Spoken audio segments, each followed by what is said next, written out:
Happy kitchen চ্যানেলে সবাইকে স্বাগত। আশা করি সবাই ভালো আছে। আজ আমি তোমাদের সঙ্গে শেয়ার করব একটা সুন্দর হালুয়া রেসিপি।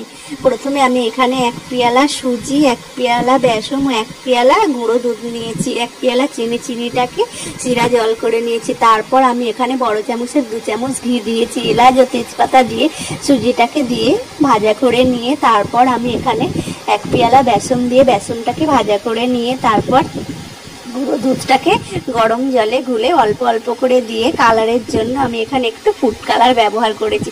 তারপর শিরা জলটাকে ঢেলে একটা থালায় অল্প একটু ঘি দিয়ে হালুয়াটাকে বসিয়ে পিচ পিচ করে কাটলে একটা সুন্দর হালুয়া বা সন্দেশ তৈরি হয়ে যাবে। এটা কন্টেনারে করে ফ্রিজে রেখে অনেক দিনও খাওয়া যাবে। গাইস, আমার চ্যানেলকে লাইক অ্যান্ড সাবস্ক্রাইব করে দাও। যারা করেছো থ্যাংক ইউ, যারা এখনো করোনি প্লিজ প্লিজ প্লিজ আমার